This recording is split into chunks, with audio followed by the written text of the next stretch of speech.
A gravação foi iniciada. Bom dia a todos. Estamos dando início à sessão de julgamento virtual da 8ª Câmara Julgadora do Tribunal de Impostos e Taxas do dia 20 de outubro de 2023. Cumprimento aos colegas juízes, doutora Daniela, doutor Faisal, doutor Alexandre Lira, que está substituindo o doutor Ramon, doutor Tony pela representação fiscal. Também cumprimento o Hélio pela realização da sessão e também aos patronos e todos que irão acompanhar ou visualizar a sessão. Avançando para a pauta, então, diante da informação da substituição do doutor Ramon, que tem na pauta 4 processos, eu comunico e formalizo aqui a retirada dos processos Flor Pinos Indústria de Resinas Limitada, 41.17.513, Voit Hidro Limitada, AIN 41.37.765, a Data Electronics Brasil S.A., AIN 41.44.746, e Volkswagen do Brasil Indústria de Veículos Automotores Limitada, AIN 41.45.080. Então, esses 4 processos serão retirados da pauta e voltam por uma próxima sessão. Semana que vem ainda o doutor Ramon não estará presente, então, provavelmente daqui somente 15 dias. Perfeito? Então, avançando para a pauta, nós temos Marelli Cofap do Brasil, o AIN 41.41.209,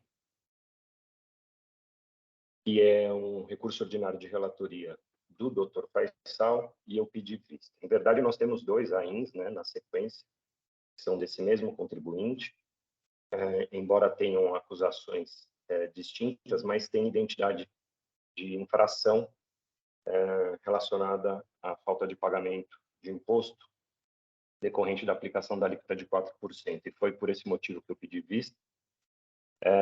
Dr. Faisal, se puder fazer brevemente um resumo do seu voto, eu acho que tão somente em relação a essa questão da alíquota de 4%. E porque a gente tem, num outro processo, o 41.43.223, uma quantidade considerável de infrações, né? Então, a minha sugestão é a gente enfrentar essa questão da falta de pagamento decorrente da aplicação de alíquota de 4%, e como o doutor Alexandre Lira e o doutor Tony não estavam presentes à sessão quando da apresentação do seu voto, aí a gente volta para o processo que tem outras infrações para o senhor tratar. Pode ser? Bom dia a todos novamente. Pode ser sim, doutor Samuel. Eu vou, então... eu já tinha feito a leitura do voto desse processo que tem uma acusação só, né? Que é o processo com final 41209. 209. Isso. Ele já está lançado no sistema, né? Que na outra sessão eu cheguei a lançar ele no sistema. Então, como o doutor Samuel bem colocou, ele diz respeito à autuação do contribuinte por conta da aplicação da alíquota de 4% de produtos importados, e entende a Fazenda que a alíquota correta seria a aplicação da alíquota interestadual de 12% aqui no caso, né?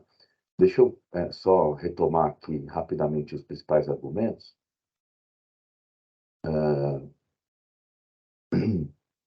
Vamos lá. Essa autuação, na verdade, ela trata da questão que envolve a Resolução 13 do Senado Federal, né? Que determinou que as alíquotas interestaduais de produtos importados deveria ser de 4%, mas trouxe algumas exceções, né? Então, a legislação limitou a alíquota interestadual de produtos importados a 4%, mas dizendo ainda que não se aplica a produtos ou bens importados que não tenham similar nacional conforme lista do CAMEX, né? Então, de novo, a gente tratou a questão de que isso não é um benefício fiscal, mas isso é uma regulamentação do Senado por conta de limitar os efeitos econômicos de benefícios fiscais concedidos à revelia de convênio, né? A chamada guerra fiscal. Então, houve essa regulamentação em 2012. O CAMEX regulamenta através da... Deixa eu pular aqui uma partezinha, porque eu já li, né? O CAMEX regulamenta através da Resolução 79 e também da Resolução 116 os produtos que não devem obedecer esse teto de 4%, regulamentando os produtos sem similar nacional, né? E aí, o produto que foi objeto da autuação, importado pelo contribuinte, ele está nessa lista do CAMEX. E aí segue o contribuinte alegando o seguinte, que foi criado um benefício de importação, né, de imposto de importação, um ex-tarifário, permitindo que alguns produtos importados que fossem destinados à industrialização tivesse uma redução de imposto de importação, né? Mas eram produtos importados que ainda tivessem similar nacional, teriam a alíquota de imposto de importação reduzida, uma vez que havia interesse do poder público em estimular a produção de outras mercadorias, outros equipamentos, outros produtos no território nacional, ainda que alguns componentes fossem importados, né? Então, essa foi o benefício, o argumento utilizado pelo contribuinte para dizer, olha, como eu não faço jus ao benefício do imposto de importação, porque o meu produto ele não é destinado à industrialização, mas é sim destinado à revenda, entendo que eu, então, portanto, estaria fora da exceção. Seria uma exceção da exceção, né? Contudo, né, ele não faz, entendo eu, que ele não faz nenhum tipo de prova de que esse produto por ele importado, de fato, não gozou desse benefício, e se não gozou desse benefício, se é por conta de haver ou não similar nacional, né? Então, eu entendi o raciocínio feito pelo contribuinte, a argumentação feita. Em outros casos aqui, algumas empresas trazem prova de que se há ou não similar nacional para tentar o enquadramento ou desenquadramento, dependendo do caso, né? Desse teto de alíquota de 4%. Mas, no presente caso, eu entendo que o benefício dado para o imposto de importação não implica na exclusão do produto importado pelo contribuinte da resolução CAMEX 116. De forma bastante resumida, doutor Samuel, essa foi a minha posição, o meu voto está lançado no processo. Em relação ao outro processo, além dessa questão, que é, em termos de valor, talvez a principal questão, existem outras autuações que eu também pontuei na sessão anterior. Mas fico à disposição para outros esclarecimentos e devolvo a palavra. E acredito que também nesse processo tem uma outra infração, né, que é de crédito indevido. É isso? Qual O outro item processo? 3. Esse aqui. Não, ele tem também, como é que eu vou dizer? São duas infrações decorrentes da Resolução 13 do Senado, né? Por destaque de alíquota de 4%, né? E por crédito... desculpa, vamos lá, vou ler a infração em si. Não, O item mas 3, justamente, desculpa. Não, esse crédito é um valor pequeno, né? De R$ 992, correto. Isso. Mas foi justamente a minha sugestão para a gente só enfrentar agora essa questão da falta tá do bem. pagamento dos dois itens e também, no outro caso, para facilitar a compreensão. E aí, eu entendo que você teria que fazer a apresentação do seu voto, já que o doutor Alexandre Lira e o doutor Tony não estavam presentes naquela primeira sessão. Perfeito? Tá Então, só para facilitar aqui o andamento da sessão. Então, só para esclarecer, em relação ao item 3, nesse meu voto aqui, lá no final, eu trato dele dizendo que não houve... vamos lá, isso está no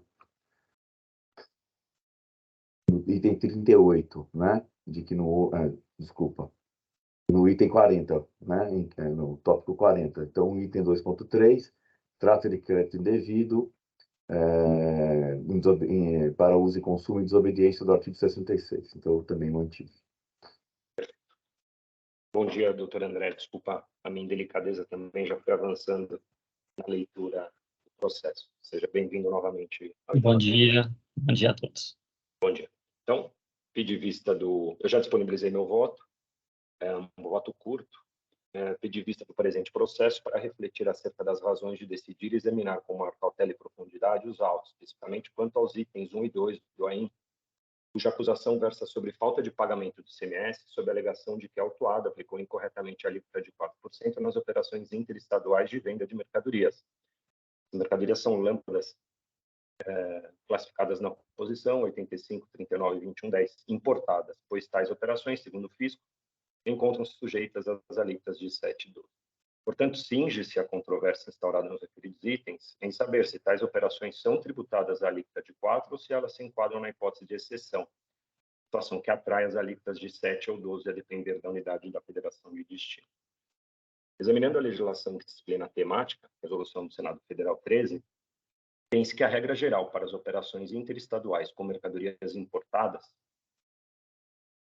é de aplicação da alíquota de 4%. Essa é a regra, exceto se a mercadoria não tiver similar nacional, estiver elencada na resolução CAMEX, estiver a alíquota do imposto de importação de até 2% e estiver enquadrada na condição de ex-tarifário, hipótese que, como dito acima, incide as alíquotas regulares ou cheias. Estes são, pois, os requisitos. Então, resumindo, para ficar bem claro, eu entendo que a regra é a aplicação de 4%, exceto se não tivermos similar nacional. E aí tem alguns requisitos para essa caracterização do similar nacional, está na lista CAMEX, ter tido o imposto de importação de alíquota até 2% e também ser ex-tarifário. Preenchido esses requisitos, estaria fora da regra da aplicação de alíquota de 4%, e aí passariam as alíquotas 7 ou 12 a depender da unidade da federação de destino. A autuada sustenta a procedência da aplicação da alíquota de 4%, argumentando que as mercadorias importadas foram destinadas à revenda. Isso é fato incontroverso no presente caso, entendo, por quê? Próprias notas fiscais emitidas e a que se refere esses itens, todas elas são de revenda de mercadoria importada. Situação que afastaria a condição de ex-tarifário, conforme previsto no Acordo de Complementação Econômica número 14, que foi internalizado pelos decretos 6.500 de 2008 e 8278 de 2014. O resultado é que, segundo a tese defendida pela autuada, caso a mercadoria importada não tenha sido destinada à industrialização, perde-se a condição de ex-tarifário e, desta forma, por não atender a um dos requisitos previstos para a aplicação da hipótese de exceção, aplica-se a regra geral consistente na alíquota de 4%. Ocorre que, a meu ver, deveria ter vindo aos autos a prova da alegação de que a autuada recolheu o imposto de importação com a alíquota cheia, ou seja, que não recolheu com a alíquota de até 2%. Entendo que apenas o fato de que as mercadorias importadas terem sido objeto de revenda, de novo, que é fato incontroverso nos autos, e não terem sido destinadas à industrialização, não é suficiente para afastar a condição de ex-tarifário. Já vista que, conforme se diz, a condição de ex-tarifário é concedida quando a mercadoria não tem similar nacional e na hipótese de imposto de importação ter sido recolhido a alíquota de 2%. Com efeito, levando-se em conta a inexistência de evidência nos autos de que o imposto de importação tenha sido recolhido a alíquota de 2%, conclui-se que um dos requisitos apontados acima não restou atendido, que afasta a aplicação da alíquota de 4%. Sendo assim, entendo que os itens 1 e 2 são procedentes, motivos pelos quais acompanho o voto proferido pelo ilustre relator. Em relação aos demais itens, igualmente acompanho o posicionamento formulado pelo Dr. Faisal Yunes. É como voto. Então, seguindo exatamente a mesma linha de raciocínio do Dr. Faisal, eu entendo que deveria ter ocorrido a evidência, a prova de que o imposto de importação nessa situação teria sido recolhido pela alíquota cheia, conforme, inclusive, sustentado pelo autuado, pelo patrono da autuada, que em diversas situações menciona que teve o recolhimento pela alíquota cheia. Por isso, não era ex-tarifário e, portanto, aplicaria-se a alíquota de 4%. Entendo que tão somente a condição da destinação da mercadoria nas operações não são suficientes para caracterizar essa condição. Não tendo sido evidenciada essa situação, aí eu entendo que correto o trabalho fiscal pela aplicação da alíquota cheia de ICMS nas operações interestaduais e por isso, então, estou adotando esse posicionamento. Como voto, fico à disposição para esclarecimentos necessários. Uma pergunta, a doutora Daniela está conseguindo acompanhar? Sim, doutor Samuel, estou acompanhando. Perfeito. Consegui resolver aqui meus problemas. Tá bom, que bom. Estou aqui. Doutor Samuel, quero parabenizá-lo pelo voto aí, pela análise do processo também, né? É sempre importante, quando há dúvida, fazer esse tipo de revisão, né? Para entender de fato os argumentos e ter o convencimento. E só gostaria de confirmar que eu já confirmei o meu voto aqui no sistema. Obrigado. Perfeito. Obrigado, professor. Em verdade, aqui foram duas situações que foram a intenção da minha vista, né? Era justamente clarear a questão da legislação, do tratamento legal, porque aqui a gente fala sempre da exceção, né? A gente sabe que tem alguns entendimentos que entendem que essa aplicação da alíquota de 4% é benefício, a gente discutiu isso, muito claro que não é benefício, e também para entender e deixar clara essa questão das exceções, porque não é uma matéria corriqueira aqui no tribunal e, por isso, tem que ter bastante cautela para firmar convencimento. E também parabenizo o voto do Dr. Faisal. Desculpa pela indelicadeza aí, professor. Da minha parte não teve indelicadeza nenhuma, não, doutor. Fica tranquilo. É que eu já fui avançando, como a gente está não, tá bem. atrasado, Não, tudo bem. eu fui avançando. Doutora Daniela?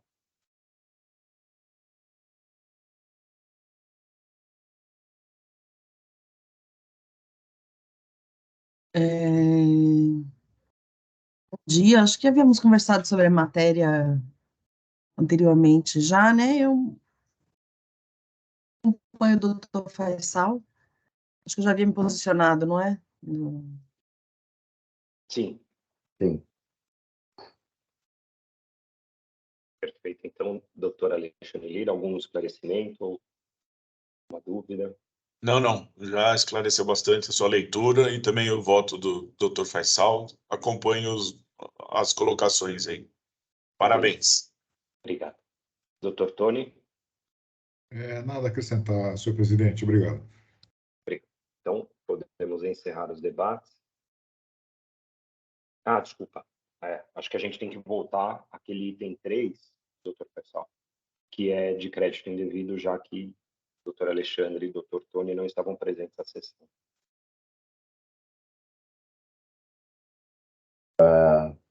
O último item, né, do auto, só um minuto. Perfeito. Deixa eu pegar aqui.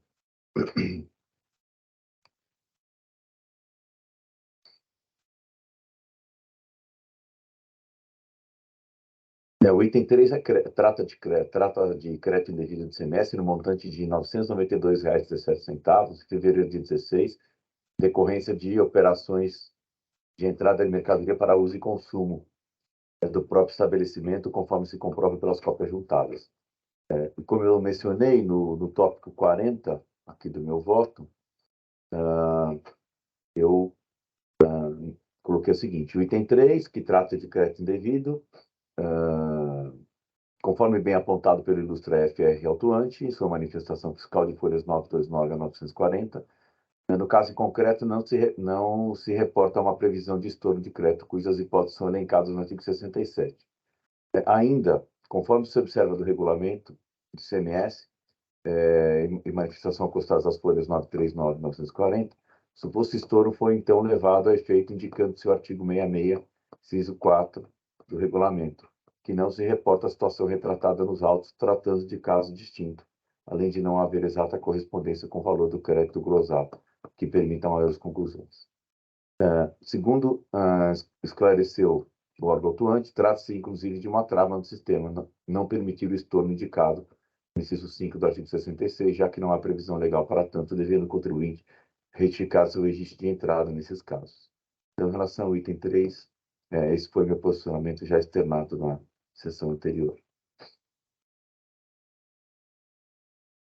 Perfeito. E também a gente, naquela ocasião, não tinha externado nenhum questionamento, nenhuma oposição, né? Então, foi só para realmente expor seu posicionamento com relação ao item 3, para o doutor Alexandre e para o doutor Tony, que não estavam presentes à sessão.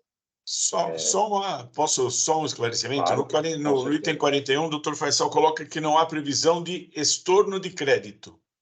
É estorno de crédito ou estorno de débito? Porque o estorno de crédito, ele dá direito a... O estorno de crédito seria um débito já no lançamento dele. Você reporta a previsão de estorno de crédito, cujas hipóteses são indicadas no 66. Deixa eu só confirmar aqui, só um minutinho. Obrigado, doutor Alexandre. Imagina. Eu vou ter que abrir a manifestação, só para faz umas 2 semanas já. Eu estou abrindo aqui, doutor Faisal. Tá bem. Eu estou abrindo aqui.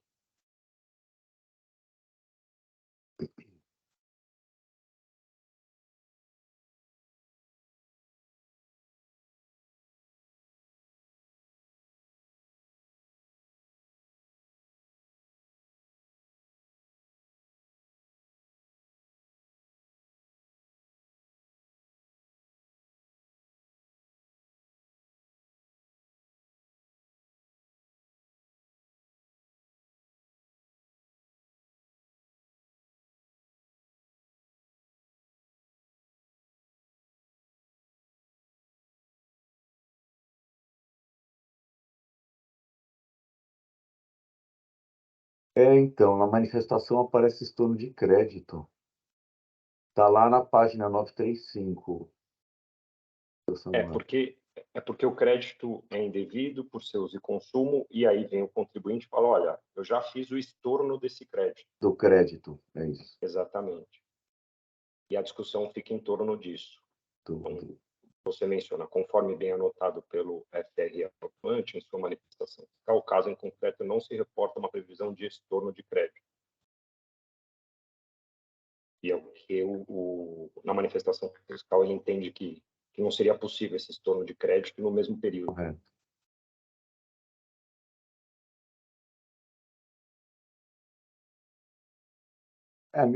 Me parece correto, de fato, conforme bem anotado. Perfeito, obrigado. Tá bem? É isso. Mas obrigado pelo levantamento. É isso mesmo, porque o FRA ele enfrenta essa questão do estorno de crédito, mas disse, olha, isso não seria possível no mesmo período de referência. Né? Correto. Porque não subsiste FD, perfeito. Então, podemos encerrar os debates. Doutor Tony, algum esclarecimento? Não, está tudo esclarecido já. Perfeito. Então, encerrando os debates. Verificando o quórum.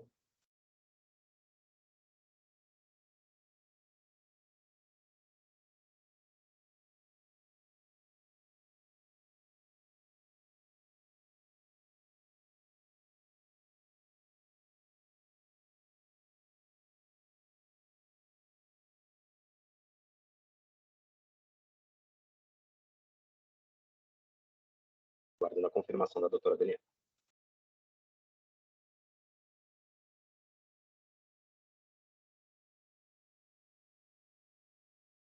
Todos confirmaram a presença, iniciando a votação.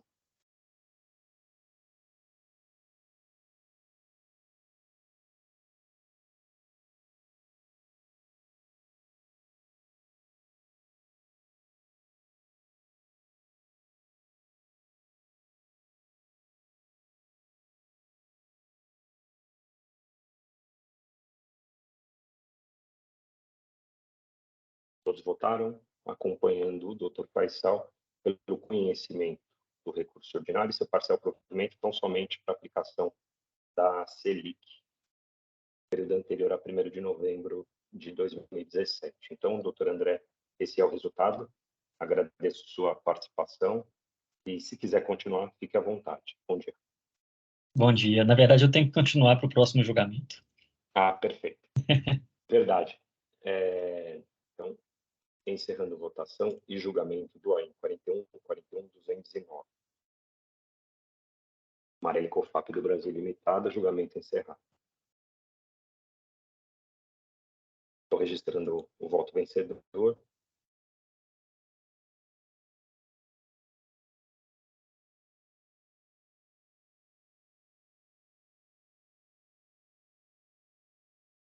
Voto condutor, Dr. Faisal. Então, agora sim, julgamento encerrado. Na sequência, temos também, como dito, um outro processo da Amarelli Cofap Brasil.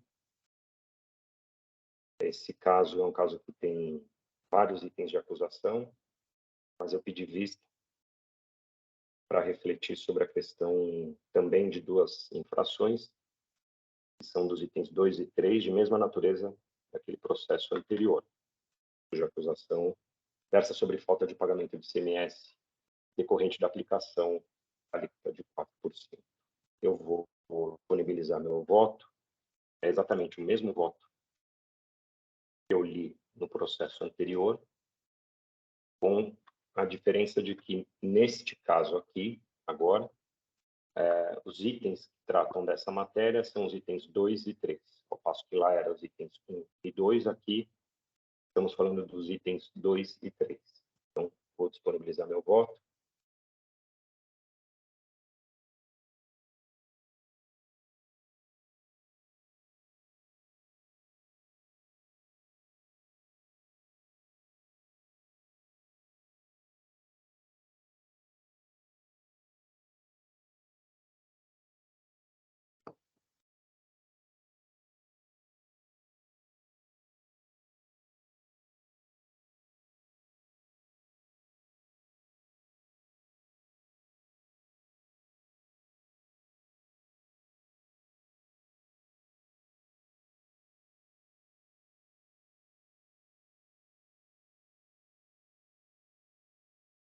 Este caso também é de recurso ordinário conhecido e parcialmente provido para aplicação da Selic, e recurso de ofício conhecido e não provido. Conhecido, recurso de ofício e não provido.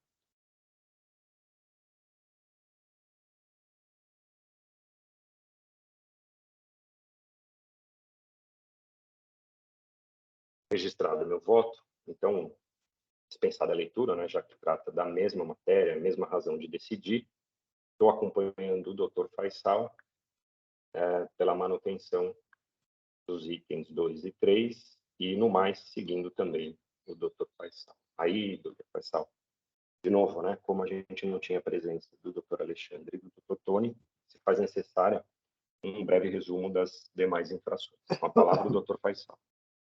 Obrigado, doutor Samuel. Tudo bem, de fato, os itens 2 e 3 coincidem com a mesma matéria do João, como bem colocado.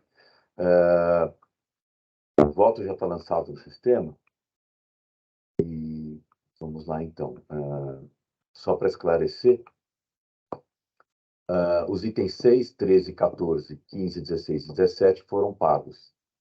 Os itens 10, 11 e 12 foram reduzidos pelo jogador monocrático, tendo sido objeto de parecer de recurso de ofício da representação, onde foi requerida a manutenção da decisão proferida. Então, esses itens não estão mais sujeitos à análise. Em relação ao item 1, que é falta de pagamento do imposto em determinado período fixado lá na inicial, por falta de escrituração regular, escrituração a menor, né, no registro de saída FD e documentos fiscais relacionados no anexo 1. Alego autuado que o tributo não foi recolhido, pois tais notas autuadas foram emitidas para amparar a devolução em estorno de mercadorias adquiridas para serem utilizadas como material de uso e consumo. Nesse sentido, quando da sua entrada, a recorrente deixou de registrar os registros de crédito, por força do que dispõe o artigo 66 do Regulamento e Consultas Tributárias. De acordo com a legislação paulista do ICM, caso a nota de compra tenha destaque de imposto, a respectiva devolução também deve ser acompanhada de nota com destaque de ICM, calculado pelo mesmo valor de base de cálculo e pela mesma alíquota de origem, com expressa remissão aos documentos correspondentes. Aí eu transcrevo aqui uma parte da decisão da Delegacia de Julgamento, e eu sigo no item 19. As consultas, deixa eu marcar aqui, as consultas 21790-2020 e 18296 de 2018 não socorre ao autuado, mas apenas corrobora o entendimento acima exarado, pois reforça a necessidade de destacar o ICM na nota de devolução e a possibilidade de crédito extemporâneo para garantir saldo zero definido pelo contribuinte, defendido pelo contribuinte. Então, fica mantido o item 1. Item 2 e 3, o mesmo assunto, né? Meu voto é semelhante ao que já foi discutido aqui no processo. Então, vou seguir aqui. Um minuto. Só um minuto, só um segundo, que eu vou anotar aqui uma coisa só para não esquecer.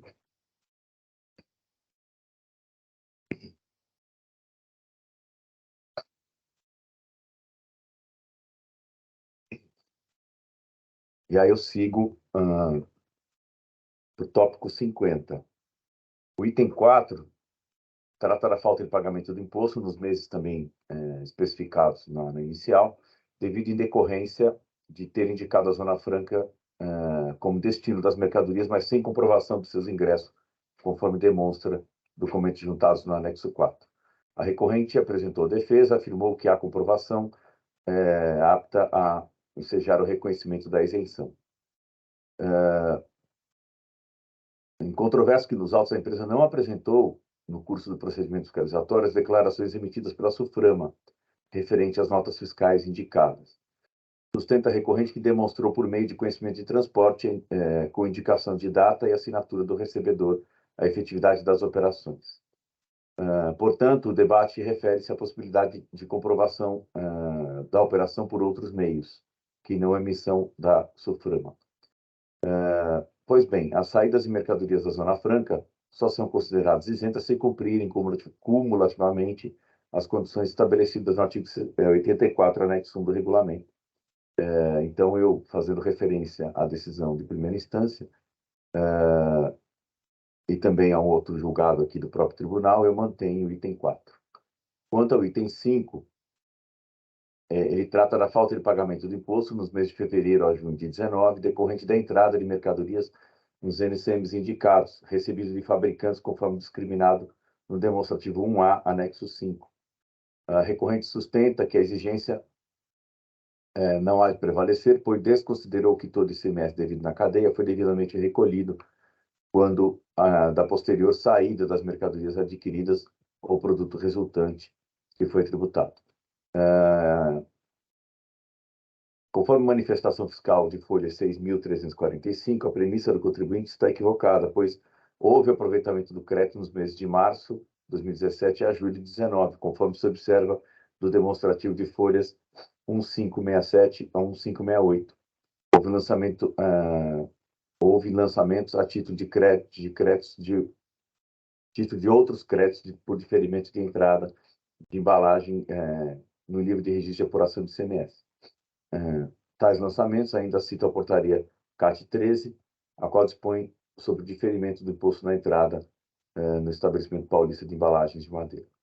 Então, aí também cito aqui um trecho da decisão recorrida, né, que o julgador monocrático enfrentou essa questão e concluo assim: apesar do interessado não ter se creditado do imposto na entrada em função do diferimento, no mês de fevereiro de 2017, a falta do exercício desse direito não exonera de cumprir o dever legal esculpido no artigo 116 do regulamento, qual seja o lançamento do imposto em outros débitos no livro de registro de apuração do ICMS. Não tendo sido lançado o débito, resta configurada a falta de pagamento do imposto.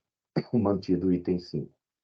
Item 7 e 8, ele diz respeito a operações com a empresa RV Comercial Importadora Exportadora e Souza Print Comércio de Embalagens, que são empresas inidôneas, né? E aí nós entramos novamente naquela questão, né, de comprovar através de documentação que agiu de boa fé, né, e que tomou a cautela necessária para que essas operações possam ser consideradas, né? Então, deixa eu seguir aqui no voto.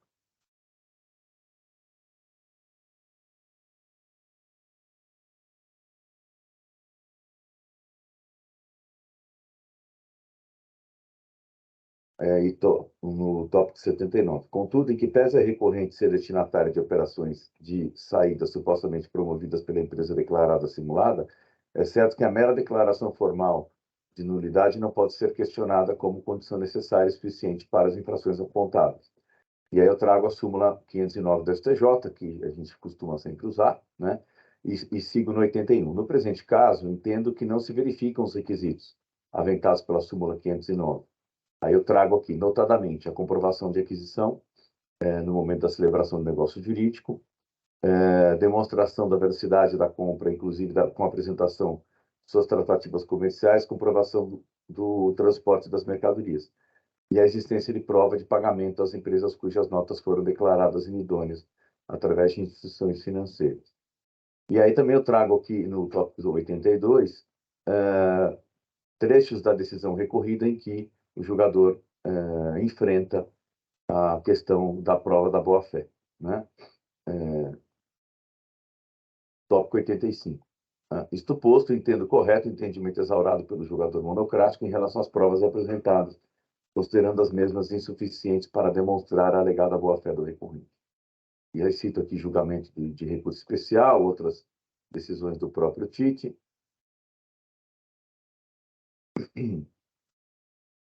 E concluo no tópico 92 que, diante dos fatos das provas produzidas, ficam mantidos os itens 7 e 8 do auto. Quanto ao item 9, ele trata de crédito devido do imposto nos meses também especificados na inicial, em decorrência da escrituração de documentos fiscais de entrada e emissão própria que não corresponderam a entradas de mercadorias no estabelecimento, conforme se comprova documentos juntados no anexo 9. Alega a recorrente que passou a enfrentar a seguinte situação: concretizava a venda, emitia a nota e, quando tinha que cancelá-las em razão da subsequente e corriqueira desistência de negócio, não mais podia, pois o prazo para tal, claramente exíguo, já havia se expirado. Ou seja, com a alteração legislativa, a recorrente não tinha meios para regularizar a sua escrita fiscal e ela passava a apresentar inconsistências. E, para resolver isso, emitia, portanto, notas fiscais de entrada para anular os efeitos dessas operações não concretizadas. Assim, controverso, reconhecido pelo autuado que houve a emissão de notas de saída sem ocorrência do fato, pois as mercadorias não deram saída do estabelecimento, e foram emitidas e escrituradas notas de entrada com destaque do imposto em seu montante equivalente, que havia sido destacado na saída visando uma neutralização. Mas o artigo 204 do regulamento determina que a emissão de documento fiscal que não corresponda à sua saída fiscal é vedada. Eu trago aqui o artigo 204, né? E cito aqui alguns precedentes, né, e a própria decisão da primeira instância para manutenção do item 9. Tem também aqui uma alegação de cumulação das multas do item 9 e do item 15, né, que alega o autuado que a não concretização da circulação da mercadoria deu causa a ambas condutas. Assim, não poderia o Estado impor mais de uma sanção, devendo a penalidade do item 15 absorver o item 9. Tendo em vista a confirmação da não circulação de mercadorias, o autuado deveria proceder ao cancelamento das notas, nos termos do artigo 18 da portaria CAT 162.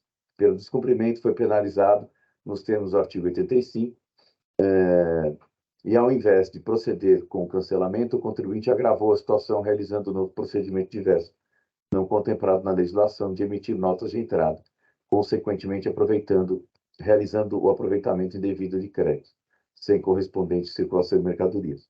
Conforme se observa, os fatos descrevem infrações diversas, sendo que no item 9 é a cobrança de tributo, enquanto no item 15 é a multa pelo descumprimento de obrigação acessória. Então, fica mantido também. E aí seguem as outras teses, né, de aplicação do 527A, que não é o caso, incidência de juros sobre as multas, que também foi afastada com base em entendimentos desse próprio tribunal, inconstitucionalidade de multa também não podemos apreciar aqui, e apenas em relação à Selic é que eu reconheço a aplicação da súmula 10 com a nova redação. Então, desculpem aí eu ter me prolongado, mas são muitos itens, né, e o voto ficou bastante extenso, Eu só vou corrigir aqui uns 2 ou 3 errinhos que eu identifiquei de digitação e já confirmo o voto. Entendi.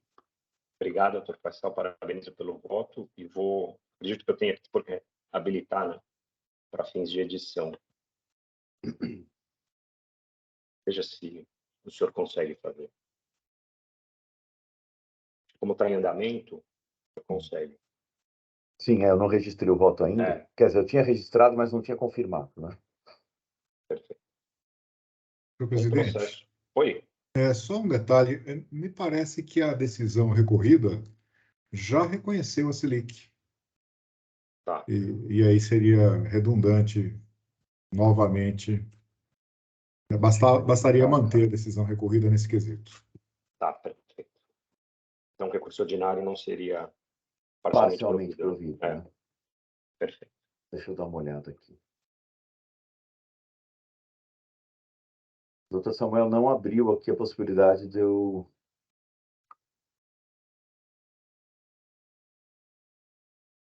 digitar o voto. Ele está abrindo a possibilidade de eu redigir preferência. Aqui consta. Interessante que consta aqui pedidos de voto de preferência. Preferência. Será que eu tenho que repetir o voto aqui na preferência? E fica registrado o anterior? Na verdade, tinha feito algum ajuste? Não, eu queria, na verdade, ajustar 2 erros de digitação que eu identifiquei e ver essa questão Agora ver essa questão dos juros, porque eu, de fato... Deixa eu só mas aqui confirmar. consta que o seu voto está... Pedidos de voto de preferência, solicitante. Eu vou cancelar. Veja agora se aparece para você habilitar seu... Vamos ver. Seu então, voto. modificar o voto, agora apareceu. Perfeito. Correto. Deixa que eu veja a questão da decisão de primeira instância, porque eu também já altero tá bem. o meu voto.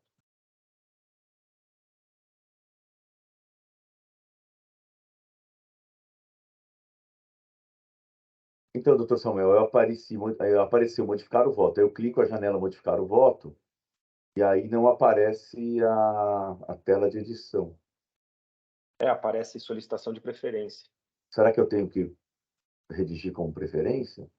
Estranho, porque eu não consigo nem habilitar. Ele só me dá a opção de cancelar. De novo.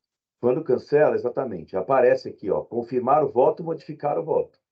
Aí eu clico em modificar o voto, que foi o que eu fiz da outra vez, aí aparece duas opções. Preferência. Redigir preferência. Eu acho que vou ter que seguir a preferência mesmo. E aí você copia o voto todo só. Copiar tudo, né? Tá bom. Só que eu não consigo conceder essa preferência. Não, a preferência abre aqui. Ela tá abre. Bom, então perfeito.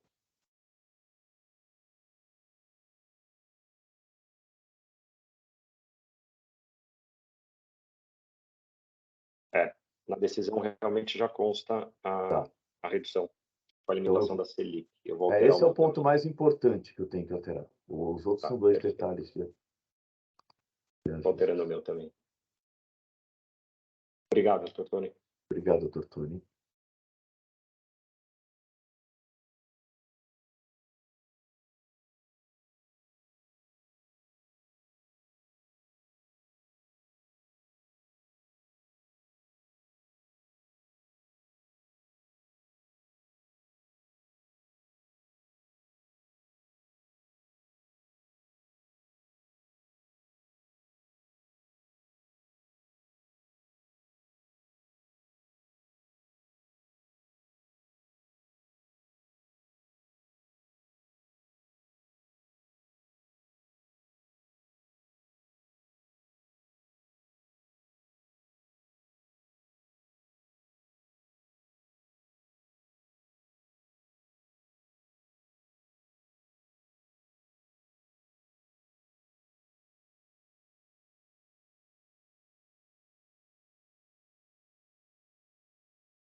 Doutor Samuel, só um segundinho, por favor.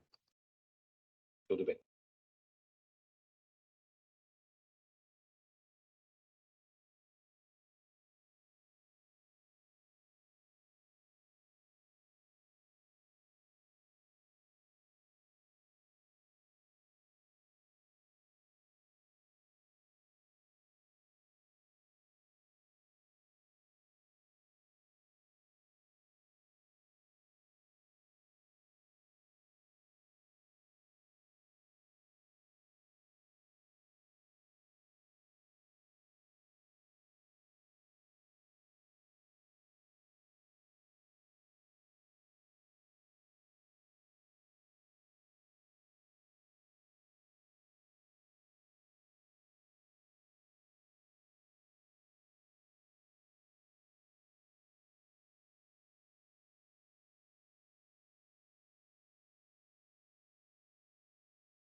A hora que eu copio o voto aqui, perde toda a numeração de parágrafo, por isso que eu estou demorando um pouco. Um segundo.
Doutor Samuel, eu registrei agora a preferência, corrigi essa questão do recurso ordinário conhecido e não provido, tanto na ementa quanto no voto. Acho que a numeração ficou correta. Perfeito. Acho que está bem, obrigado. Desculpa a demora, mas às vezes dá esse probleminha aí na hora de você colar. Eu também já fiz o ajuste no meu voto, então, como dito, vou acompanhar o Dr. Faisal, processo em discussão. Doutora Daniela.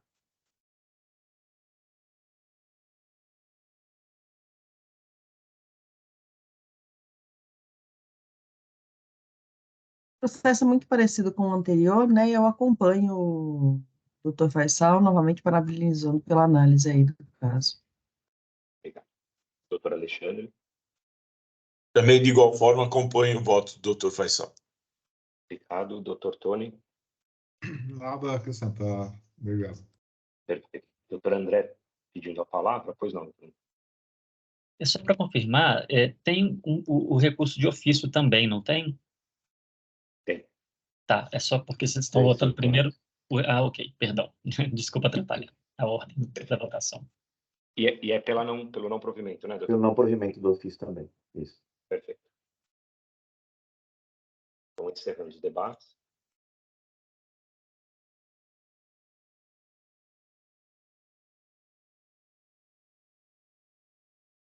Verificando o quórum.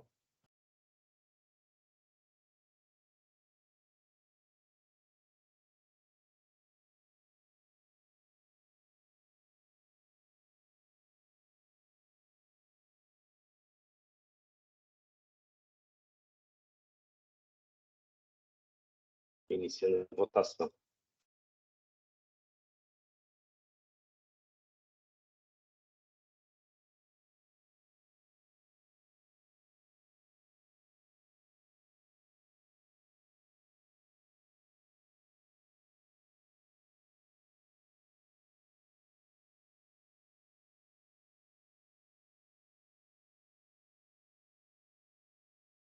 Todos votaram acompanhando o doutor Faisal. Então, doutor André, recurso ordinário conhecido e não provido, e recurso de ofício conhecido e não provido nos termos do voto do relator, doutor Faisal. Agora sim, agradeço a participação do senhor. Se quiser continuar, fique à vontade. Bom dia.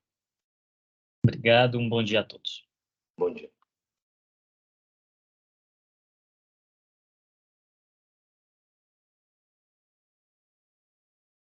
Encerrando o julgamento. Do AIN 41.43223, Marelli Cofap do Brasil. Julgamento encerrado.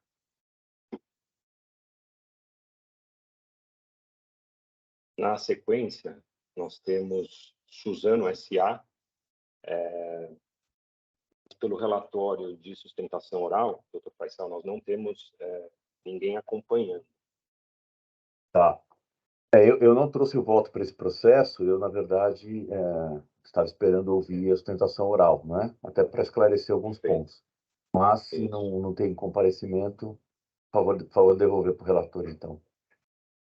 Perfeito. Então, o processo relativo ao AIN 41.48569, Suzano S.A., recurso ordinário de relatoria do doutor Faisal, devolvido para o relator. Perfeito? Perfeito. Perfeito. Processo devolvido. Na sequência, temos Nestlé Brasil Limitada, é um recurso ordinário de minha relatoria, é o AIN 41.5143, e temos a presença do Dr. Leonardo Lunardelli e da doutora Tatiana Bonfim. Bom dia, doutor Leonardo. Seja bem-vindo. O senhor vai fazer sustentação oral ou só acompanhar julgamento? Vou fazer sustentação oral.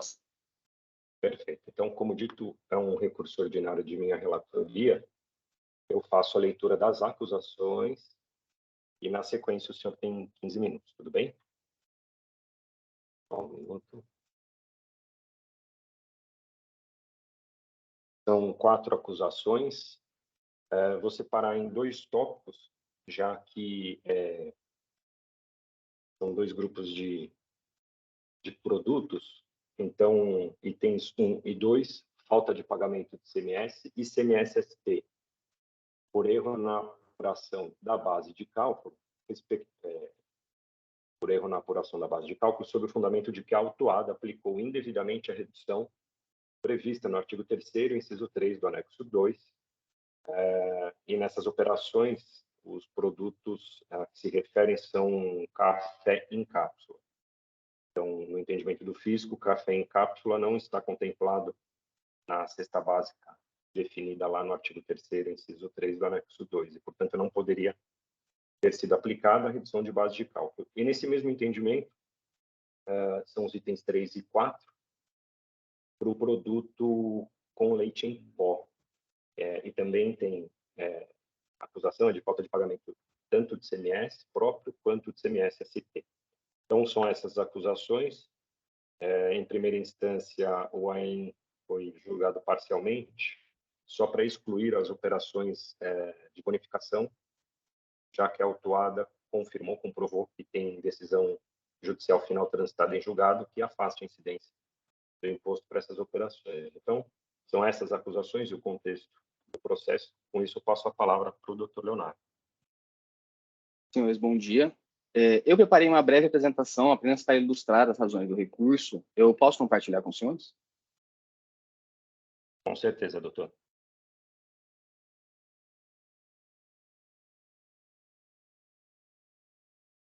Então, estão vendo? Sim, tá perfeito. Sim. Bom dia, senhores. Como o relator já antecipou, a acusação fiscal contida no auto de infração é de que a recorrente teria aproveitado indevidamente o benefício da cesta básica para os produtos leites em pó e cafés em cápsula.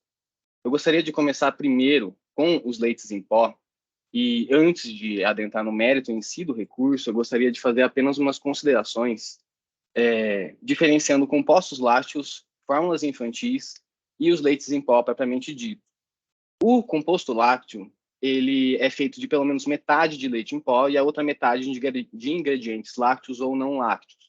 E eles são rotulados como compostos lácteos. Aqui, como apresento para os senhores, ele é composto, por exemplo, de óleos vegetais e fibras, esse produto em questão. Já a fórmula infantil, esses sim são os verdadeiros leites modificados. Como o público-alvo da fórmula infantil são lactentes, crianças na primeira infância, eles não podem consumir o leite tal como nós consumimos. Então, o leite precisa passar por um processo tecnológico de modificação para se tornar apto ao consumo desse público. E eles também são rotulados como fórmulas infantis, como se verifica, e tem esse aviso de que, por exemplo, nesse produto, pode ser usado somente para alimentação de crianças menores de 1 ano. Já o leite em pó, propriamente dito, ele é obtido através da secagem do leite com alguns aditivos autorizados, e são rotulados como leites em pó. Por que eu gostaria de fazer essa pequena observação antes de adentrar nas razões do mérito do recurso com relação aos leites? Porque existe uma pequena parcela nesse auto de infração que diz respeito a compostos lácteos e fórmulas infantis. Na primeira instância, em diligência, o auditor fiscal ele já segregou os itens, mas essa alteração não foi refletida no conto fiscal, de modo que a recorrente não consegue emitir a guiadare para pagar essas operações. E tanto é que é o primeiro pedido do nosso recurso ordinário. E também é importante frisar que existem precedentes contra a recorrente neste egrégio TIT que envolvem essa questão de compostos lácteos e fórmulas infantis, mas que de modo algum pode ser aplicado ao presente caso, porque o presente caso, o escopo é tão somente os produtos registrados, classificados e rotulados como leites em pó. E por que eu estou enfatizando essa questão do rótulo do leite em pó? Porque, de acordo com o regulamento de inspeção industrial e sanitária de produtos de origem animal, o rótulo deve expressar fidedignamente a verdadeira natureza, composição e características dos produtos.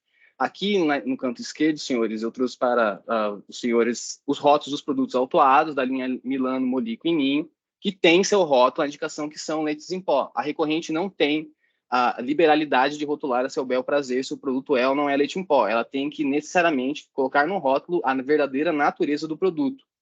E, inclusive, se o que estiver rotulado não for a verdadeira natureza, isso implica em sanções criminais em decorrência do Código de Defesa do Consumidor.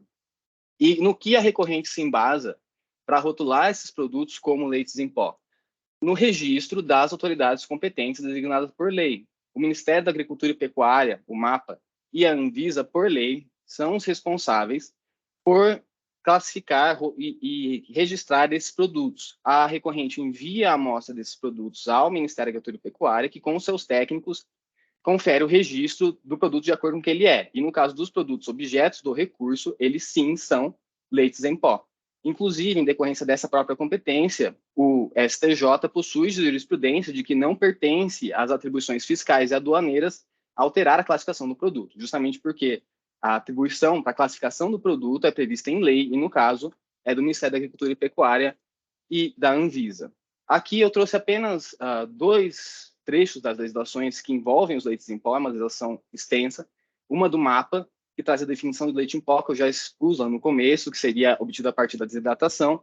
Tem a questão dos aditivos autorizados, e eu gostaria de chamar a atenção para os senhores para a resolução da Anvisa, a 244, que elenca alguns aditivos autorizados para uso no leite em pó, dentre eles o emulsificante, em até 0,5 gramas a cada 100 gramas de leite em pó.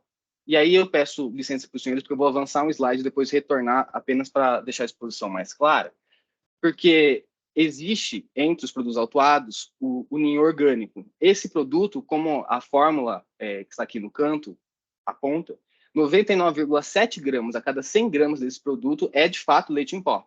E apenas 0,3 gramas de a cada 100 gramas são emulsificantes. Como a gente verifica aqui na resolução da Anvisa, o aditivo autorizado emulsificante ele é permitido em até 0,5 gramas por 100 gramas. Ou seja, esse produto ninho orgânico ele tem um aditivo emulsificante abaixo do limite autorizado pela Anvisa. Ou seja, senhores, não há como se falar que o leite em pó, ninho orgânico e os demais leites em pó da recorrente não sejam leite em pó. O que o fiscal está usando como base para desconsiderar os produtos como leite em pó é a DNCAT-2 de 2009 e essa a DNCAT-2 é inaplicável ao presente caso. Primeiro porque ela é taxativa ao excluir tão somente os produtos nutricionais para lactentes do benefício da cesta básica. Os produtos nutricionais para lactentes, como exposto no começo, são as fórmulas infantis, que de fato são leites modificados e que a pequena parcela que existe nesse auto será quitada. Além disso, a própria DNCAT-2 diz o que seria o leite em pó em seu item 9. Ela diz que o leite em pó é o produto de origem animal conhecido pelo público em geral simplesmente como leite em pó. Senhores, os leites em pó das linhas Ninho, Molico e Milano são sinônimos de leite em pó. Não há dúvidas de que leite Ninho é um sinônimo de leite em pó. Portanto, quando a população em geral vai adquirir os leites em pó da recorrente nos mercados e congêneres, ela identifica em seu rótulo a verdadeira natureza do produto, que é leite em pó. De modo que a DNCAT-2 é inaplicável no presente caso e que os leites em pó da recorrente são sim leites em pó para fins da fruição do benefício da cesta básica previsto no RCMS. E a acusação fiscal é totalmente improcedente com relação a esse ponto. Passando agora com relação aos cafés em cápsula, existia lá atrás, em 2013, uma resposta à consulta que considerava os cafés em cápsula como aptos a fruírem do benefício da cesta básica. Como se sabe, a Secretaria da Fazenda, ao disponibilizar o teor das respostas à consulta, ela orienta os demais contribuintes. Em 2020, alterando radicalmente a posição, depois de 7 anos, a Secretaria da Fazenda passou a constar que os cafés em cápsulas não poderiam mais se utilizar da benesse cesta básica. O que está acontecendo no presente caso é que temos operações desde 2017 até 2022. Como a alteração ocorreu em 2020, as operações praticadas anteriores à mudança radical promovida pela Secretaria da Fazenda em 2020 não podem ser modificadas. Existe uma impossibilidade de modificação retroativa nos critérios jurídicos do lançamento. Porque, como essa resposta à consulta valeu por mais de 7 anos, essa orientação de cafés em cápsulas usufruiriam sim do benefício de cesta básica, valeu por todo esse tempo, é sim uma prática reiterada, portanto, uma norma de acordo com o CTN, e a alteração dos critérios de lançamento de forma retroativa é vedada não só pelo RCMS, como também pelo Código Tributário Nacional. E aqui é importante também considerar que a decisão de primeira instância, ela se utiliza dessa resposta à consulta de 2020 como um fundamento nas suas razões de decidir.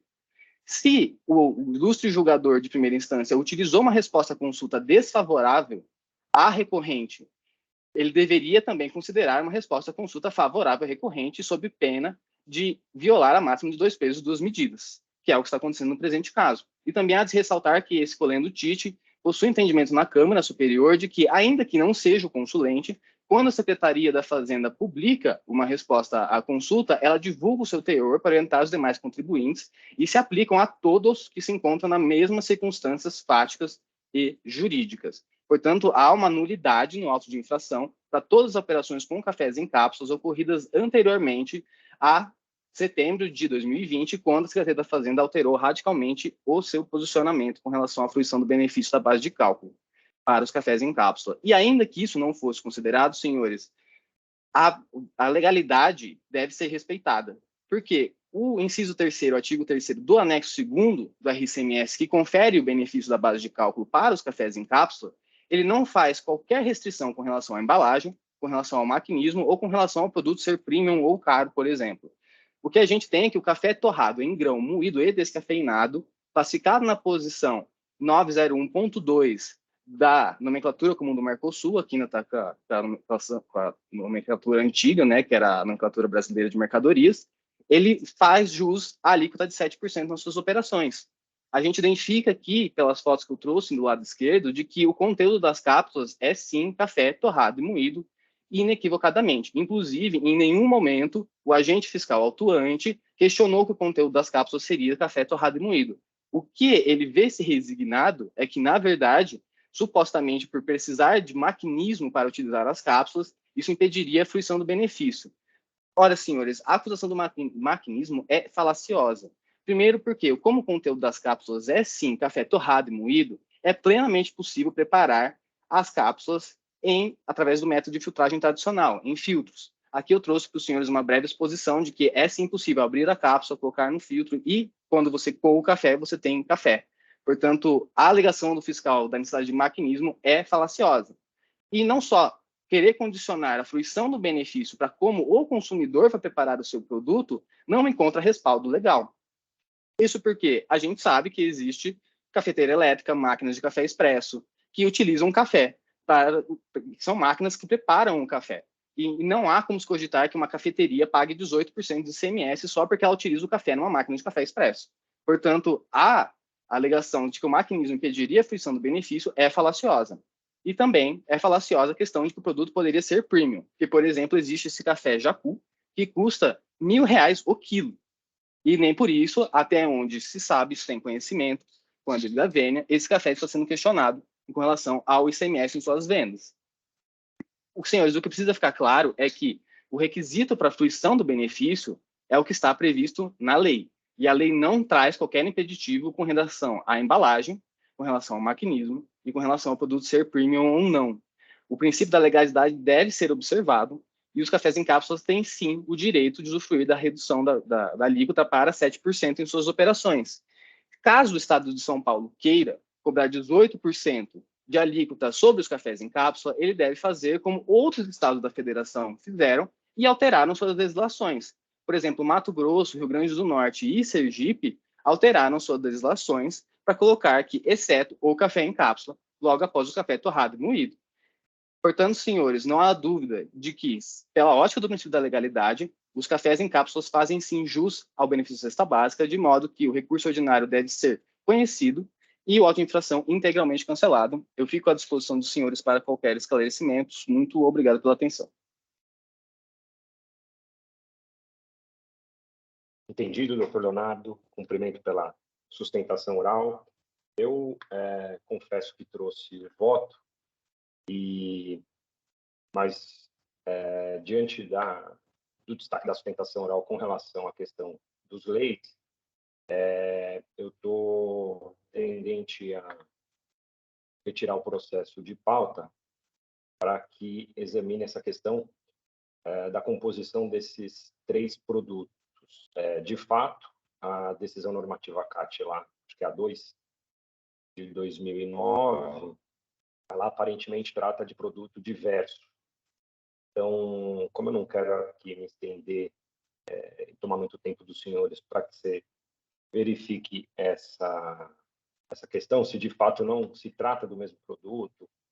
Já vi aqui a questão do aditivo, mas quero olhar com mais cautela. Então, embora já tenha disponibilizado o meu voto para os senhores, eu vou retirar o processo para que examine com mais cautela, especificamente com relação ao leite em pó. Quanto ao café em cápsula, eu já estou com o posicionamento firmado, e assim, então, na semana que vem a gente não consegue pautar esse processo, mas daqui 15 dias esse processo voltará e eu, sim, apresentarei minha posição com relação tanto ao café em cápsula como em relação a esses 3 leites em pó. Uma pergunta, doutor Leonardo. Há uma menção de que, com relação a alguns itens, subitens, seria feito pagamento. Ele não foi feito por conta desse problema alegado, que não há como... A conta fiscal não reflete as exclusões que foram feitas na diligência e na decisão de primeira instância. É isso? Isso, exatamente. Em outros processos, também envolvendo a recorrente, foi feita essa atualização no conta fiscal, porque o auditor fiscal já segregou em itens específicos os compostos e fórmulas que vão ser objeto do pagamento parcial. Só que essa alteração não foi refletida no conta fiscal, então a gente não consegue gerar a DARE no conta fiscal especificamente para essas operações que vão ser quitadas.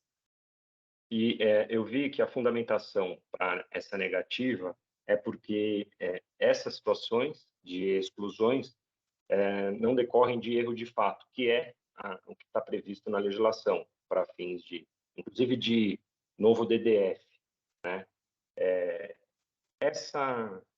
Esse impeditivo que vocês estão enfrentando tem algum esclarecimento? É problema de sistema? Olha, varia muito de acordo com o posto fiscal, viu? Porque, por exemplo, em São José do Rio Preto, a gente já teve algumas autuações lá e o pessoal do posto fiscal foi sempre muito solícito, alterou a conta fiscal, enviou a DARE.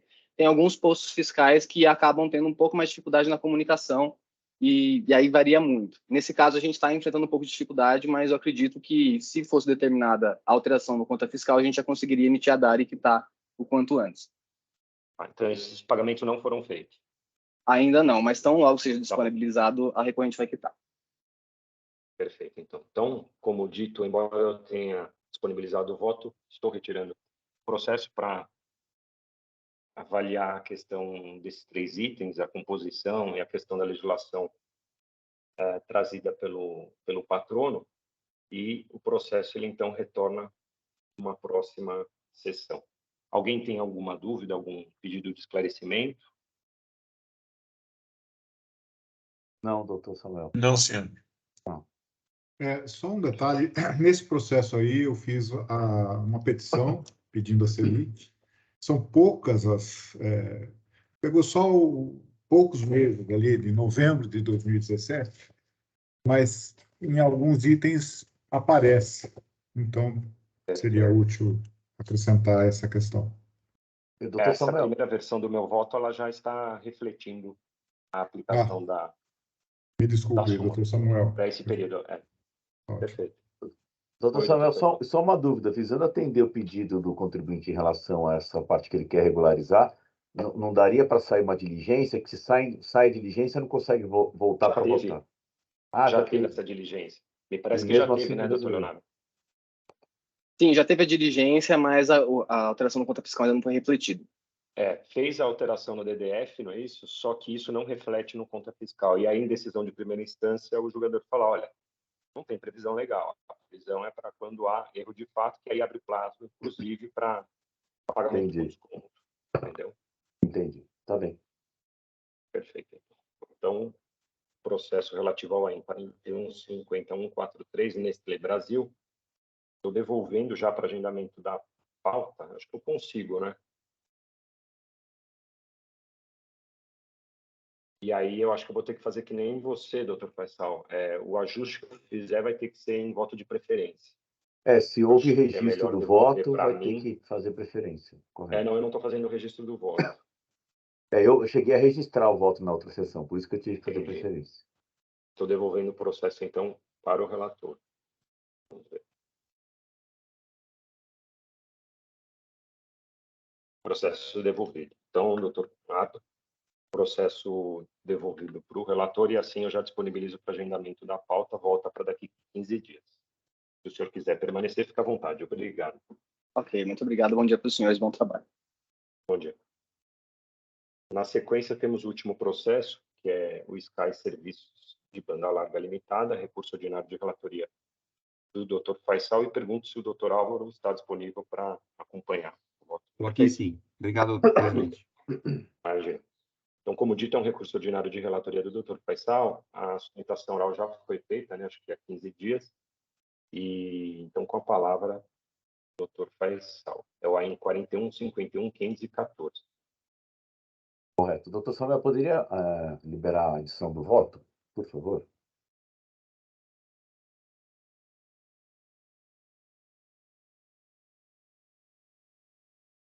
Veja se já está disponível. Sim. Vou lançar aqui a posição atualizada do voto. Um minuto.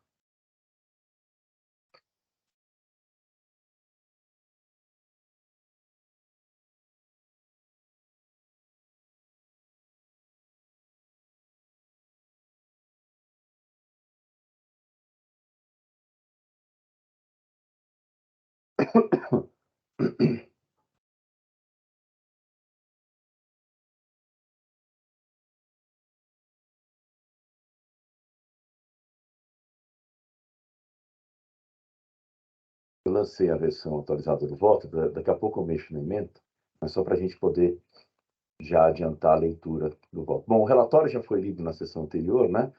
A empresa foi autuada por uma série de infrações aqui relacionadas ao não pagamento de ICMS, ICMS Comunicação, né? Por serviços que ela presta, e houve todo esclarecimento de cada um dos serviços.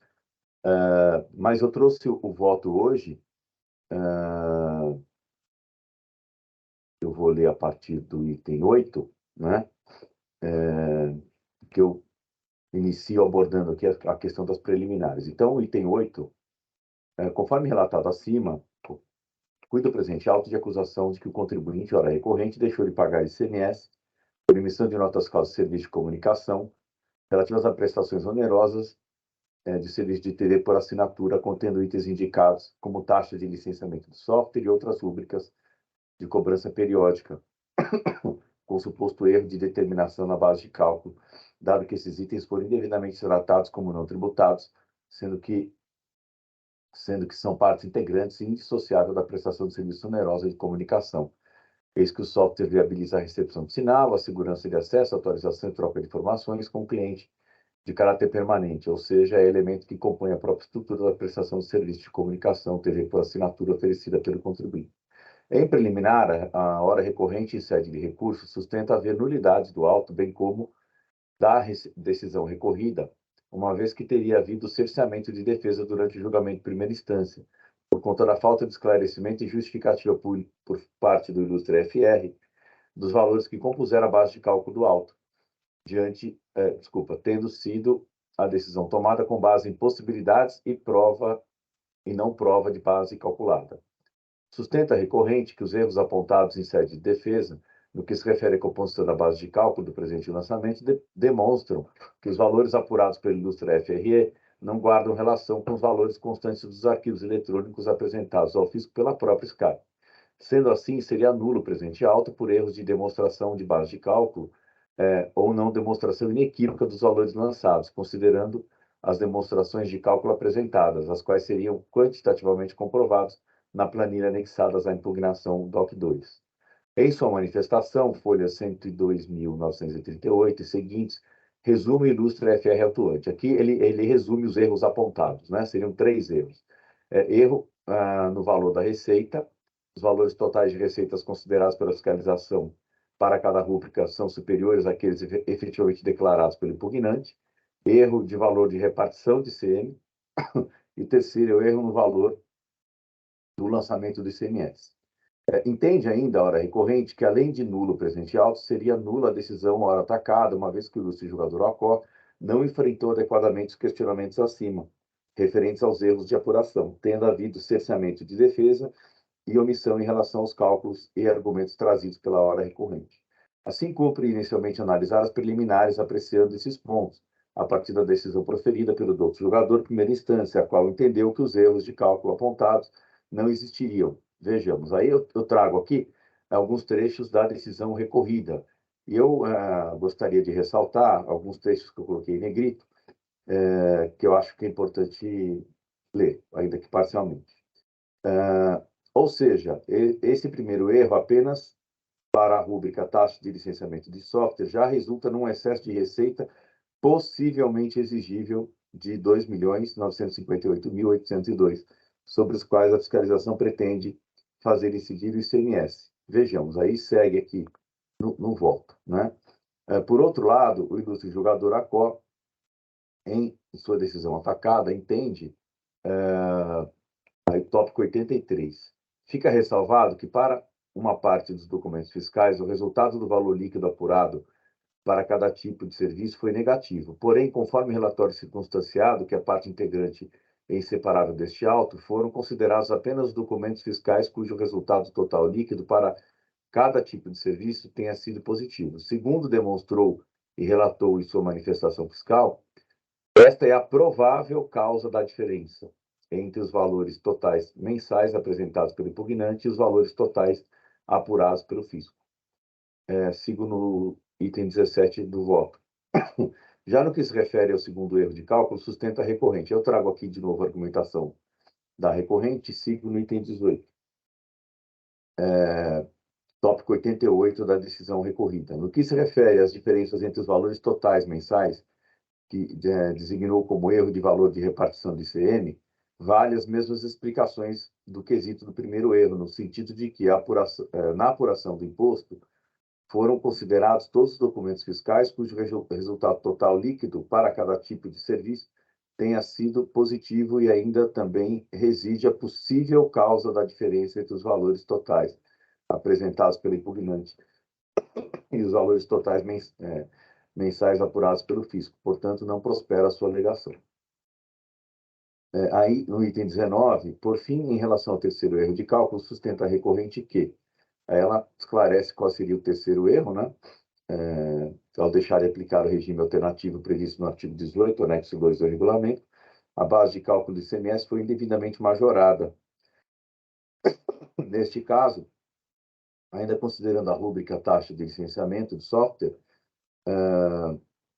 o valor da base de cálculo, que potencialmente poderia ter sido autuada, seria R$ 42.419.021,28, e não R$ 90.247.482,98, como calculado pela fiscalização, gerando um excesso de exigência apenas de principal no valor de R$ 11.958.524,36.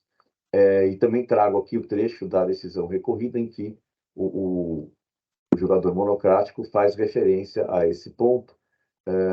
Acho que vale a pena ler o item 91. Portanto, descumprida a obrigação principal em vista da ocorrência do fato gerador, falta de lançamento e consequente pagamento do imposto, assim que prestados os serviços objeto da acusação em relação à prestação de serviço de TV por assinatura. Nesse caso, a carga tributária a ser utilizada é de 25%, determinada para todo o serviço de comunicação, diretamente sobre os valores não levados à tributação quando ocorreu o fato gerador. Razão suficiente para não prosperar seus argumentos nesse quesito. Aí eu sigo no tópico 21. Pois bem, conforme já me pronunciei anteriormente, entendo que o julgador não é obrigado a se manifestar sobre todos os argumentos trazidos pelo contribuinte, sendo o bastante enfrentar as questões postas, decidindo-as fundamentada e motivadamente, expondo apenas o essencial para o desvinde do caso, bem como as razões de convencimento do julgador, conforme jurisprudência do STJ. Eu trago aqui a jurisprudência do STJ. Percebo, contudo, que neste caso, deixou o ilustre julgador Acó assegurar ampla defesa e contraditória, uma vez que deveria o ilustre FRE ter se manifestado conclusivamente sobre os erros apontados, bem como entendo que, no presente caso concreto, a decisão de primeira instância deixou de apreciar, bem como fundamentar o motivo da diferença levantada pela hora recorrente. Manifestar-se no sentido de que a possível diferença provavelmente decorre de determinadas circunstâncias apontadas na manifestação do ilustre FRE não parece suficiente para dar liquidez e certeza ao lançamento. Tal afirmação é incompatível com a natureza da obrigação tributária. Conforme se observa Conforme se observa, a decisão recorrida entendeu que, quanto às alegações de supostos erros no caso do item 1 e 2, que a possível causa da diferença entre os valores totais apresentados e os valores totais mensais provavelmente decorrem do resultado do valor líquido de cada tipo de serviço, sendo ignorado aqueles serviços com valores negativos. Entendo que não se pode deixar quaisquer dúvidas sobre o critério quantitativo do fato gerador, uma vez que o lançamento é ato administrativo vinculado, devendo a autoridade administrativa motivar, fundamentar, esclarecer e demonstrar a ocorrência do fato, bem como a quantificação do lançamento. Desta forma, para que se afaste a alegação de nulidade do auto, deve o ilustre FR e autuante demonstrar detalhadamente seus cálculos, justificando as diferenças em relação às informações prestadas pelo próprio contribuinte. Sem isso, pode ficar caracterizada a falta de liquidez e certeza do aí em debate, não sendo possível determinar com segurança o montante do tributo devido e a natureza das infrações nele indicadas, sendo violado o disposto no artigo 142 do CTN. Eu trago aqui o artigo 142.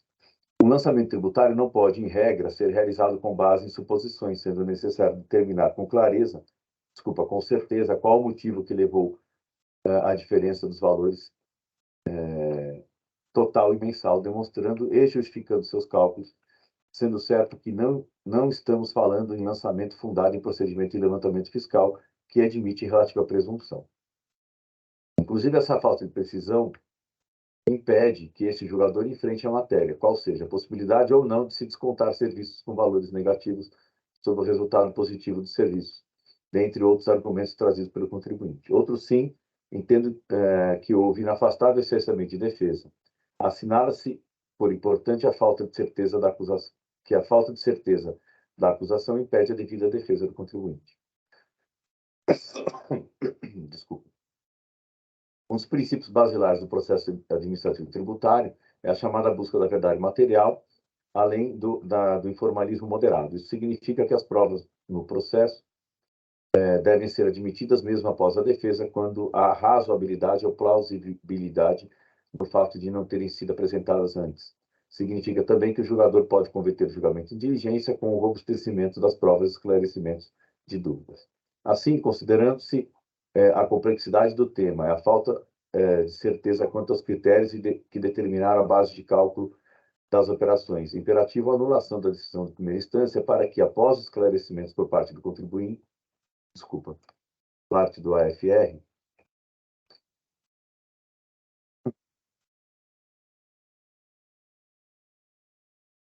e manifestação do contribuinte, possa o ilustre julgador monocrático proferir nova decisão. Diante do exposto, conheço do recurso ordinário e voto pela anulação da decisão atacada, devendo o julgador monocrático proferir nova decisão após devidos esclarecimentos por parte do AFRE, nos termos acima, assegurando-se o contraditório e ampla defesa ao contribuinte. É assim que voto, doutor Samuel e demais colegas, eu devolvo a palavra e vou só ajustar aqui alguns erros que eu percebi de digitação. Obrigado pela atenção. Obrigado, doutor Faisal. Parabenizo pelo voto. E aproveitando uma sugestão, não sei se o senhor já deixa assim, a ementa está somente com o tema SMS. Não, sim, a ementa, para ganhar tempo, eu lancei primeiro o voto, depois falei que ia ajustar a ementa. Eu já vou ajustar já. Perfeito. Então, Tá processo em discussão. Alguém tem algum pedido de esclarecimento, alguma dúvida? Eu tenho, doutor, se eu puder falar. Pode falar, doutor. Gostaria primeiro de parabenizar o doutor Faisal pelo voto sempre muito bem fundamentado e detalhado, descendo realmente as questões cruciais aí do lançamento. No entanto, em 2 parágrafos, houve a afirmação de que o recurso advoga a nulidade da decisão recorrida. E, lendo o recurso, não encontrei essa reclamação, né? O que tem lá extensivamente é algo que já havia sido dito na defesa, que é em relação aos supostos erros na base de cálculo, né? O que me pareceu que a decisão enfrentou, dando razão ao fisco. E talvez por isso mesmo, e até aproveito aqui a presença do Dr. Álvaro, advogado da contribuinte, para que me ajude a apontar aqui aonde foi dito no recurso ordinário de que a decisão recorrida seria nula. Essa afirmação realmente eu não encontrei, pode ser que eu esteja enganado, mas realmente eu não encontrei no recurso nada dizendo que a decisão seria nula. Pelo contrário, afirma-se que o auto de infração seria nulo por conta desses supostos erros, mas não a decisão recorrida, que, a meu ver, analisou os 3 erros apontados na defesa. Então, era com essas considerações aí que eu queria entender melhor o voto condutor. Entendi, doutor. Doutor Faisal? Eu só estou terminando de lançar aqui a ementa, e também posso procurar aqui tanto na defesa quanto no recurso, onde eu identifiquei isso, mas lembro que durante os debates, que o doutor Tony não estava, né, foram tratados todos os pontos em relação aos serviços que foram incluídos como ICMS Comunicação, e aí o doutor Álvaro trouxe a justificativa, porque não fariam parte do ICM, e depois, no final da sustentação oral, ele tratou especificamente da questão relacionada à alegação de nulidade do auto. Eu não entendo que, nesse momento, a gente possa dizer que o auto é nulo, né? Mas acho que a falta de esclarecimento e detalhamento em relação às divergências apontadas, né, pelo contribuinte desde sua defesa podem gerar a anulação da decisão em primeira instância. Então, eu vou só terminar de lançar aqui a ementa, se o doutor Álvaro e o doutor Samuel permitir, obviamente, quiser fazer algum esclarecimento, enquanto eu termino de lançar aqui a ementa e vou atrás de verificar esse ponto levantado. Eu estou com uma dificuldade de encontrar aqui o recurso, de todo jeito, seguir. Perfeito. Se quiser fazer o esclarecimento de fato, doutor Álvaro, fica à vontade. Fato, claro, gostaria de trazer que reiteramos e demonstramos no nosso recurso, durante a nossa preliminar, durante todo o recurso, que esse tema não foi avaliado, que efetivamente trouxemos na primeira, na defesa, números pautados no convênio 115, que é justamente a origem do auto de infração. O auto de infração ele está totalmente pautado no convênio 115, de modo que ele não poderia ser outro número utilizado para fiscalização, para lançar o que entendeu que era telecom e que não foi tributado pelo ICMS, que não o convênio 115. E ali a gente traz o que está no convênio 115 e o que está no auto de infração e demonstra, em 3 ocasiões, erros distintos que geram a majoração da base de cálculo considerada para fazer a autuação. Então, isso sobressai-se ao mérito, né, essa parte que nós estamos discutindo. Nós não estamos discutindo aqui se incide o ICMS sobre isso ou sobre aquilo. Nós estamos discutindo aqui uma base de cálculo que está majorada indevidamente por erro, claro, da fiscalização. E a decisão de primeira instância ignora isso. Então, ela deve ser reformada nessa parte, e a reforma dessa parte dela ou se cancela, como bem feito pelo doutor no voto relator, pelo doutor Faisal, ou então que se cancele o auto definitivamente, porque é uma nulidade. Então, pelo que eu entendo, o doutor Tony, ele não vota pelo cancelamento da decisão e vota, sim, pelo cancelamento do auto. É essa a conclusão que chego, porque claro está que há uma diferença, um erro na composição do débito lançado. Posso responder, doutor Simão? Claro. Doutor Álvaro, eu estou aqui como representante fiscal, não voto, né? Mas evidentemente que o meu entendimento pela manutenção do auto de infração, pelos motivos já expostos no próprio auto, na manifestação fiscal, na decisão recorrida e no nosso parecer nas contrarrazões do recurso ordinário.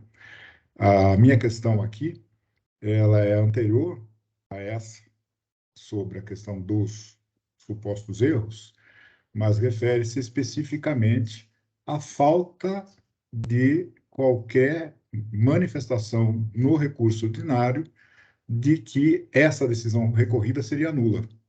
No recurso ordinário existe sim, isso eu estou falando desde a minha primeira intervenção, uma extensa argumentação referente à nulidade do auto e não da decisão recorrida, que, a meu ver, enfrentou as questões colocadas na defesa. Era só esse esclarecimento que eu gostaria de colocar. Perfeito. Doutor Faisal, fez o ajuste? Fiz o ajuste, eu estou agora revisando aqui a questão do recurso para ver se eventualmente eu faço algum outro ajuste aqui, mas estou dando uma revisada aqui no recurso.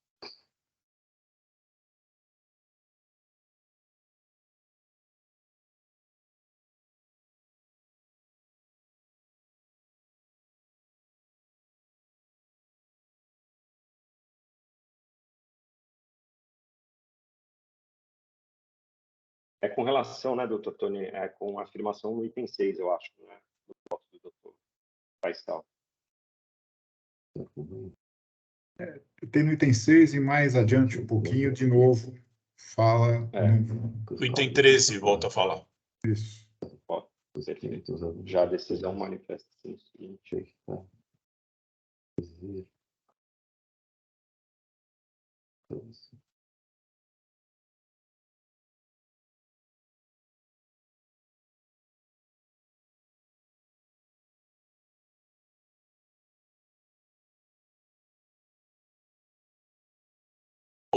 Houve sustentação oral, então, já anteriormente.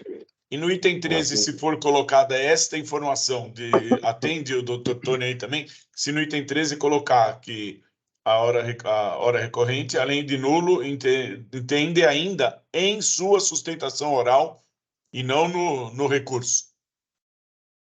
Eu não sei se seria o momento, se poderia deixar registrado a intenção do doutor Álvaro aí, mas não levando ao recurso ordinário a informação.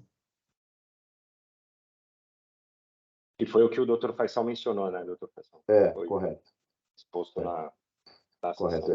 Eu estou revisando aqui essa parte do recurso ordinário rapidamente, né? E, de fato, ele reitera várias vezes que há erro e que isso geraria nulidade do auto, né? Nulidade do auto, acho que ainda acho que caberia eventualmente sanar essa dúvida para ver se há ou não nulidade do auto, né? E por isso que eu entendo que a decisão administrativa, de primeira instância, embora tenha citado esses erros, ao meu ver, não esclareceu corretamente essa diferença apontada, até porque, como bem colocou o patrono da recorrente, né? Isso tudo foi informado via sistema, via arquivos, né? Para a própria Receita. Então, tem aqui na página... Deixa eu pegar aqui.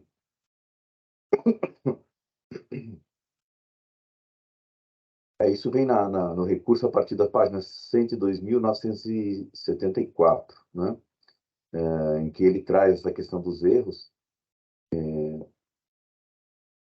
e aí detalha cada um deles, traz alguns exemplos aqui também, dizendo que não é possível se esclarecer essas divergências, tendo em vista as declarações prestadas, né? E aí ele, depois que fala dos erros, ele reitera que entende que o auto seria nulo em função disso, né?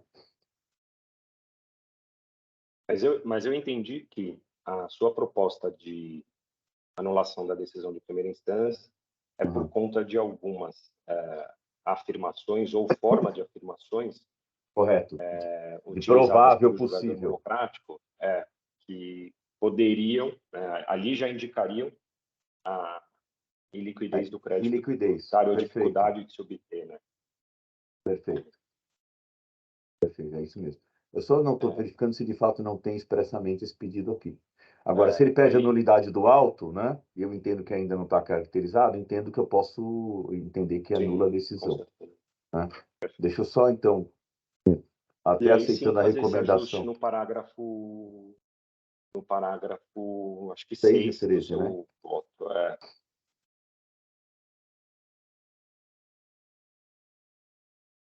O doutor Tony está pedindo a palavra. Com certeza. Pode falar, doutor.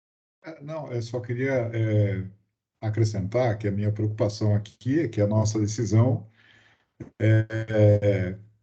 seja a mais embasada e forte possível juridicamente, né? Que não fique com uma afirmação no voto condutor que não condiz com a realidade dos autos, né? Quer dizer, efetivamente não foi pedido Com no certeza. recurso essa questão. E isso reflete no nas nossas contrarrazões, né? Nós temos aqui o princípio da não surpresa, e nas nossas contrarrazões nós não tratamos essa questão de eventual nulidade da decisão recorrida. Tratamos, sim, da questão da nulidade do auto, defendendo a sua manutenção. Mas a nulidade da decisão recorrida sequer é tratado nas nossas contrarrazões e recursos ordinários, justamente porque não foi suscitado. Então, essa a minha preocupação é essa. Entendi. Você quer falar, doutor Faisal? Não, veja, como eu não estou reconhecendo nulidade do auto, eu acho que voltando para a primeira instância, eles terão oportunidade de se manifestar eventualmente se for mantida a decisão dessa forma. Eu não acho que gera prejuízo. Não sei. Eu também entendo, embora não tenha sido ou não efetivamente alegado pelo contribuinte algum vício na decisão de primeira instância, mas constatado esse vício por nós, decreta-se a nulidade, independente de ter sido sustentado ou não. Acredito que aqui, nesse caso, por isso, não seria uma decisão surpresa. Até assim, acho que a prudência vem da reforma da decisão, da anulação da decisão, justamente para afastar qualquer dúvida com relação à liquidez e certeza do crédito tributário. E concorda, né? As palavras utilizadas pelo julgador indicam ali uma fragilidade na certeza da liquidez.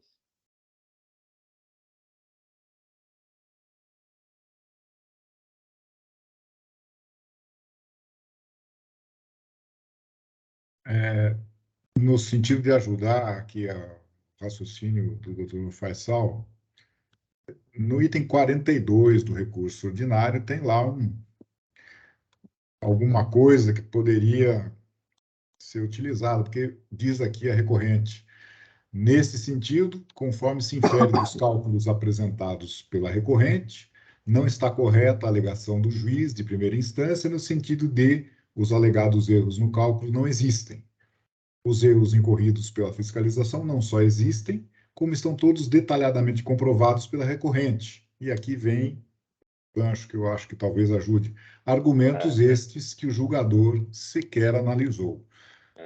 E entender que não analisou mesmo, e que, enfim, mas de uma Foi mais ou forma menos nessa linha. Embora não tenha pedido expresso, eu não acho que aqui a gente possa entender que o auto é nulo, de fato, né?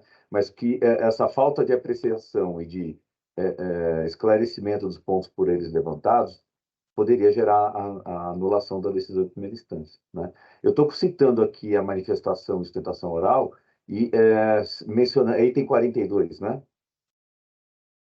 Correto, doutor? Isso, Exato, 42 do item recurso. 42. 42 das razões do Finalzinho. recurso. Tá bem.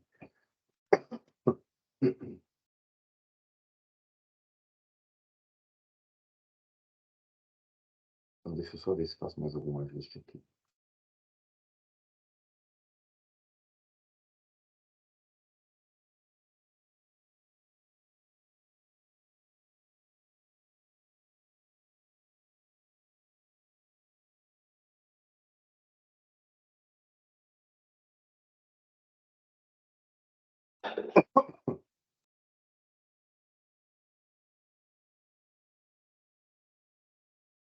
Tá bem. Acho que eu já fiz os ajustes. De novo, tinha um erro aqui de numeração, então estão renumeradas aqui os parágrafos, mas eu fiz os ajustes aí no antigo parágrafo 6. Vou agora registrar o voto. E fica à disposição se houver alguma outra dúvida. Perfeito.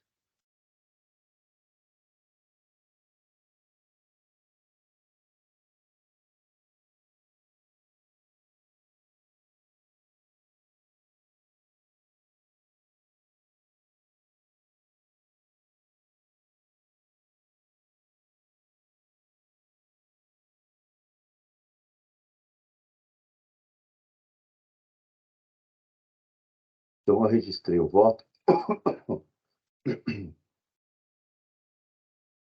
Peço desculpas, estou com um pouco de alergia.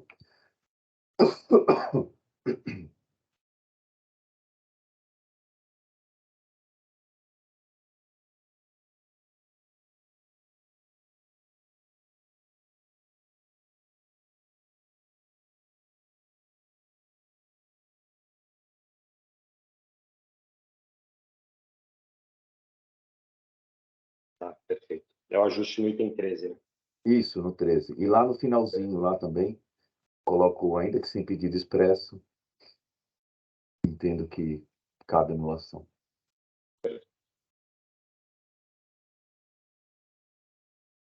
O processo em discussão. Doutora Daniela?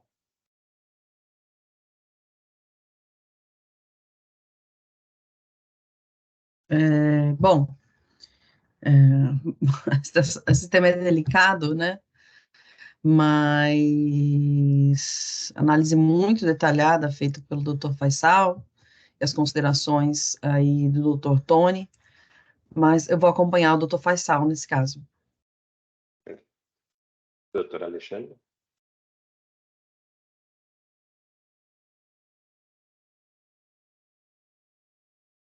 Eu também, é bem delicado, bem extenso, bem pesado, mas eu acompanho aí, acompanho o Dr. Faisal. Entendi. Perfeito. Também vou acompanhar o Dr. Faisal, entendo que palavras utilizadas, né, evidenciam exatamente a situação de que não se tem certeza. Então, temos que buscar a definição quanto ao crédito tributário e que ele seja expresso nesse sentido quando analisado pela autoridade julgadora.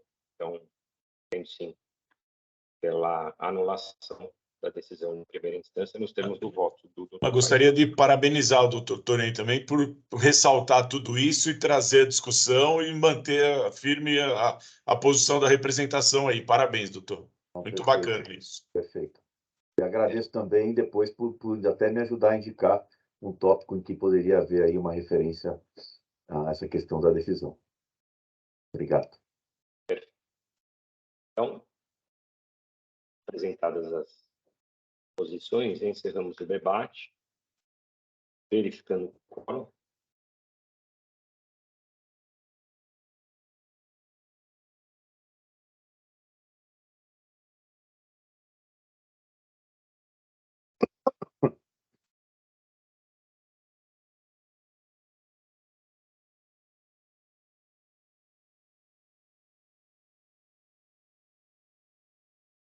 Todos confirmaram presença, iniciando a votação.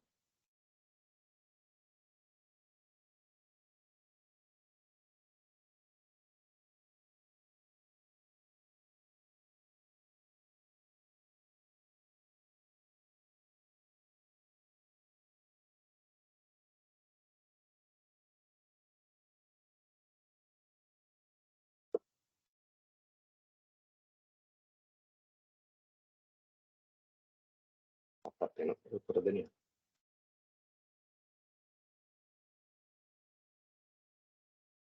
Todos votaram. Tá lento, mas tá indo, doutor Oi. Samuel. Devagarinho. Já consta o registro, então, como mencionado, todos acompanharam o voto do Dr. Faisal pela anulação da decisão de primeira instância. Com isso, podemos encerrar a votação e julgamento do processo relativo ao AIN 41, 51, 51, 4, Sky Serviços de Banda Larga Limitada. Obrigado, senhores. Agradeço a participação do Dr. Álvaro.